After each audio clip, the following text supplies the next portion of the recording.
Paul Finebaum had some pretty outlandish comments talking about Lincoln Riley. Now, we've talked about Lincoln Riley and the disappointing season USC had last year, and I think USC fans should be very disappointed. Whether they can get anything better, I don't really know. I think USC is one of those programs kind of similar to Texas a few years ago, where they kind of think that they're better than they are. Like, who are they going to get better than Lincoln Riley? I think you're fooling yourself if you think you can do better than that. But Paul Finebaum thinks they should be looking already. He flat out said he would have fired him after last year because of the defensive struggles that have existed pre-USC at Oklahoma, which is fair. And there are questions about that. The star players leaving, them underachieving last year. You thought that was all the perfect mix, that after one season, that was enough. Lincoln Riley, all that he's done, coached 3-4 Heisman winners, been to the college football playoff several times. He thinks that one season came one win away in his first season at USC for making the college football playoff. Now, there's some fair things you can say about Lincoln Riley. Did he run away from the SEC? There's a very good chance that was a big part of it. And now he's in just as much trouble, maybe not just as much trouble, but in a lot of trouble in the Big Ten with USC. Does he care about defense enough? Does he, tailor his offense well enough to where his defense could perform? There's serious questions, right? Where they ever can win a national championship. But the fact of the matter is Lincoln Riley has proven he's still one of the best coaches in college football. Firing him after one poor season at USC, where they haven't had very many good seasons in the last 2 decades, is one of the most absurd things I have ever heard, especially considering the buyout would be probably historically great and everything that you promised. I'm not a huge Lincoln Riley guy. I can still sit here and say he's a top 10 coach in all of college football. He's still probably the brightest offensive mind, or he is the brightest offensive mind in all of college football. And he already brought USC to heights in 1 year that they haven't been to in 2 decades. I mean, what are we talking about here? Him being even anywhere close to the hot seat. Now, I expect them to struggle this season. I really do. But I think, that happens when you lose a Heisman quarterback. And you know what, frankly, he's shown that he can lose a Heisman quarterback and have success. So we're just assuming that USC is not going to be any good and the Big Ten is going to roll over them.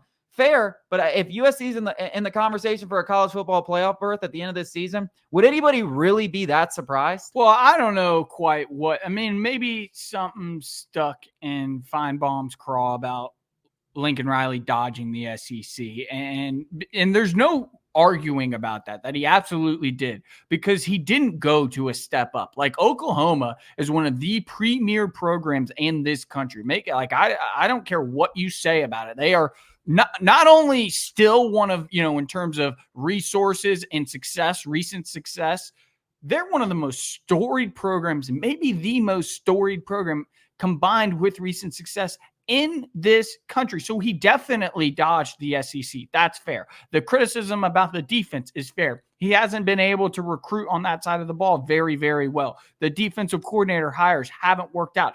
I think a lot of it also should be attributed to his style of offense, where his defensive guys are gassed. Caleb Williams goes down there and scores in a minute and a half. That affects your defense. It's a complimentary football game. And I think Lincoln Riley, for all the success in terms of the Heismans, the number 1 overall picks, all the points scored, he still hasn't addressed that fact. I think those are all fair criticisms. Finebaum is an idiot for saying he would fire Lincoln Riley last year and then doubled down saying that he will be an assistant in the NFL this time next year. Finebaum, you're an absolute moron, because USC hasn't been crap since Pete Carroll in the early 2000s. We're going on 2 decades now, like you mentioned, Chase, where USC has been effectively useless, forgotten, a nothing burger. They are not on the map with all the big programs. And Lincoln Riley, in his very first year, like you mentioned, put them back on the map. There is no single person in the USC fan base with multiple brain cells that should be wanting to fire Lincoln Riley, regardless of how this season goes. Yeah, I mean, like I said, not the biggest Lincoln Riley fan. Do think he has his flaws, but I mean, who are you going to hire? Who are you going to hire? Who are you Finebaum and USC? But see, that's the funniest thing when and we do the same thing on our show, and it's anybody in positions that aren't in positions of power saying they would. Real easy for us to criticize. It's like, Finebaum, you're the athletic director of USC. You're going to go fire Lincoln Riley. All right, the fallout's going to be terrible. It's a bad look on USC firing a guy after one bad year. You already have had no success with other head coaches outside of Lincoln Riley. Now, how many guys are going to want to come play with you because 1 year of a guy who's highly regarded as one of the top 10 coach in all of college football? He would get hired an assistant. he would get hired as a head coach immediately. There would be schools in the lining up. There would be schools in the SEC. Mississippi State would love to have him. Florida would love to have him. I mean, the list goes on. You want to talk about a program and listen, I don't know. I think there is some attractiveness to Arkansas. moving to LA, but I'll tell you what, if hypothetically this were to happen, right, Lincoln Riley gets fired. South Carolina. USC is way too prideful. They make a stupid decision and they go and fire Lincoln Riley, and they listen to guys like Paul Finebaum, which they should never do. But let's paint this picture.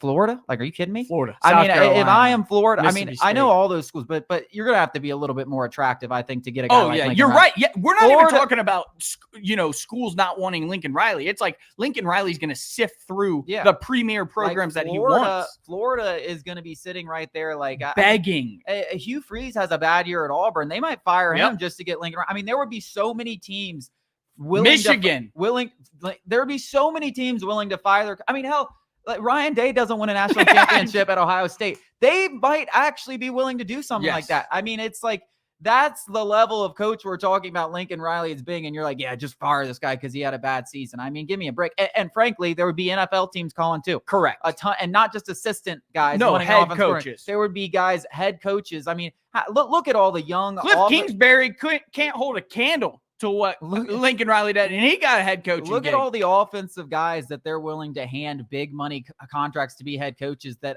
half of them haven't even called their own offenses, and they're still willing to be like, yeah, we'll give you the keys, because that's how bad the NFL wants one of these cool offenses that football has shifted to. And Lincoln Riley is at the epicenter of all of that. I mean, from the college football game, like he is, I mean, people steal concepts from him. Half the thing you see in the NFL, they were watching Oklahoma do. Like, he would have so many job offers within 45 minutes of being fired, and he would take that buyout and be like, hey, thanks for the $100 million, idiots. I'm going to just go sign another huge deal with another team because I'm one of the most coveted coaches in all of football. The only reason he would be a coordinator at any level is because it would be his decision that he would want to take a step back from running an entire program. Not because there wouldn't be interest. There would be an overwhelming amount of interest. I just named 4 or 5 SEC teams. Like you mentioned, it wouldn't be the fact that like there's not enough teams interested. It would be whether Lincoln Riley is not interested in you. Yeah, and if I'm the Gators, I'm sitting here saying, I bet all of those fans would love him. Please do something stupid, USC. If I'm a Florida Gator fan, please, because that's a program that I think could they use a Lincoln Riley? And could the SEC use a Lincoln Riley? I would love it. I mean, and the reason that we're saying all this, like, we all want him back in the SEC. Why? Because he's a good head coach. We want good head. I mean, to say that you would fire him, it's just such a stupid take to sit on your pedestal where you have no decision making and say something so aggressive about it. Like, what an there's idiot. Clearly something like that's what I'm saying. Like, he's got to have something. We all have our one things. I have Billy Napier, but at least there's a reason. There's a reason why I hate Billy Napier. The guy hasn't been able to coach in the SEC. There has to be. He must have like blown him off for an interview. Also, we're talking about a sport where there is currently 2 head coaches to have ever won a national championship. Just 2.